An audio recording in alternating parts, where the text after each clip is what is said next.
friends, welcome back to my channel. A few days ago I posted my Halloween pumpkin tutorial and giveaway, and I told you I would pick a winner in a few days. Well, today's the fourth day. The comments have pretty much slowed down, so after this little project right here, I'm going to pick a winner and mail you 6 of the Halloween pumpkins. I thought this would be a quick little 5-minute project that I would insert before, because it didn't really warrant a whole video, because it's basically just buying 3 things at the Dollar Tree and putting it together. But I have a craft night at my house 3 or 4 times a year, and weekend after next is my fall craft night, and I usually always decorate the tables, and I will share that with you that night. And I normally just make do with something I have for the tables. Mason jars, I've done all kinds of things. This year I decided to spend about $10 and redo my tables. So I went to the Dollar Tree and I found these little Scarecrow buckets. I love the fall colors on them, and I love the little scarecrow on them. And then these green globes. I thought these were such a pretty shape. I love the little metal leaf that comes with it, and I can use these in fall and in Christmas, like for my Christmas craft night.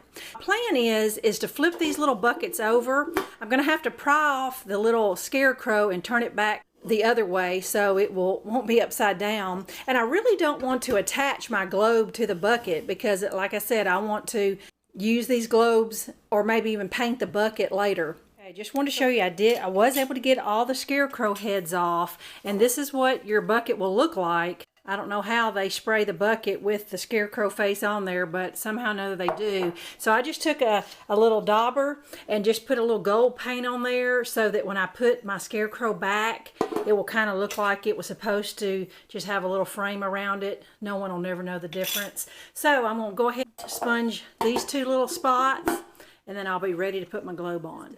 Alright, I got my little lanterns done, but I went ahead and just finished 3 because I wanted to tell you what my thought process was.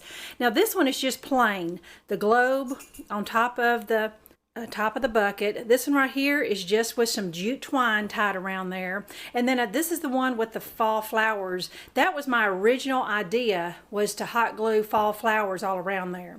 And then this one was just an idea that if you didn't want the scarecrow, you could take the metal leaf and put that on the bucket instead. You know, after I got them all 3 done, I think my original idea, I don't really like all the flowers on there. It's just too much.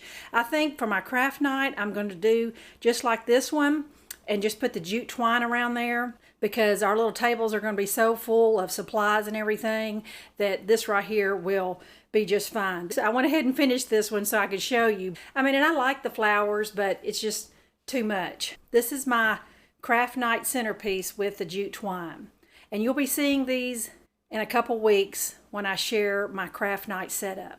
So I'm going to go upstairs now, and let's find a winner for the Halloween pumpkins.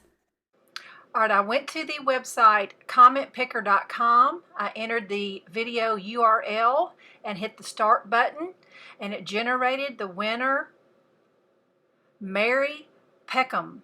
So Mary, be sure and email me. I'll put my email on the screen here, and I'll also put it down below. I'd love to hear from you. Send me your address, and I'll get your 6 pumpkins out to you tomorrow. Thank you so much for everyone. Happy fall crafting.